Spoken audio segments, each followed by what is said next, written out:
यहाँ आपके दिए गए विवरण के आधार पर एक दुखद और दिल को छू लेने वाली कहानी की रूपरेखा तैयार की गई है।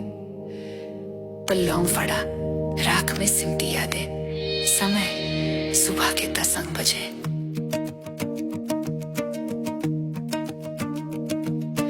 पल्लौंग फड़ा, गांव सुबह के 10 बज रहे थे। पल्लौंग फड़ा में हर दिन की तरह शांति थी। कुछ लोग अपने खेतों की तरफ गए हुए थे, तो कुछ लोग मस्जिद में अपनी इबादत पूरी कर बाहर निकल रहे थे। हवा में गांव की मिट्टी और आबोहवा की जानी पहचानी खुशबू थी। अचानक गांव की सीमा पर गाड़ियों की तेज आवाजें और चीख पुकार गूंज उठी। मिलिट्री की टुकड़ी अचानक गांव में दाखिल हुई और देखते ही देखते चारों तरफ अफरा तफरी मच गई। मस्जिद के दरवाजों से निकलते हुए लोग सहमे हुए चेहरे और खौफनाक आंखों से चारों तरफ चीर चीर कर देख रहे थे कि आखिर बाहर क्या हो रहा है। हर किसी के चेहरे पर एक गहरा डर था। अगले ही पल गांव के मकानों से धुएं की काली लपटें उठने लगी। सैनिकों ने एक कर घरों को आग के हवाले करना शुरू कर दिया था।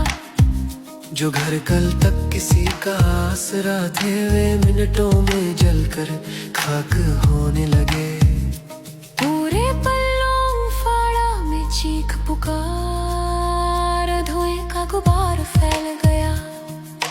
जान बचाने की जद्दोजहद में गांव के लोग जो भी थोड़ा बहुत सामान हाथ लगा। कपड़े, बर्तन, बच्चों के खिलौने उसे पोटली में बांधकर रोते बिलखते हुए सुरक्षित रास्तों की ओर भागने लगे। कोई अपने यहाँ आपके दिए गए विवरण के आधार पर एक दुखद और दिल को छू लेने वाली कहानी की रूपरेखा तैयार की गई है। राख में सिमटी यादें। समय सुबह के 10 बजे।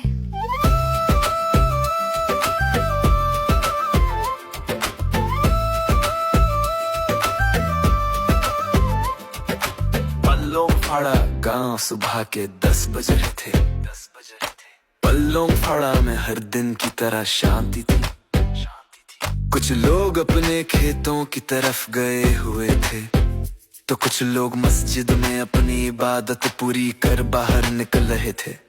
हवा में गांव की मिट्टी और आबोहवा की जानी पहचानी खुशबू थी। अचानक गांव की सीमा पर गाड़ियों की तेज आवाजें और चीख पुकार गूंज उठी। मिलिट्री की टुकड़ी अचानक गांव में दाखिल हुई और देखते ही देखते चारों तरफ अफरा तफरी मच गई। मस्जिद के दरवाजों से निकलते हुए लोग सहमे हुए चेहरे और खौफनाक आंखों से चारों तरफ चीर चीर कर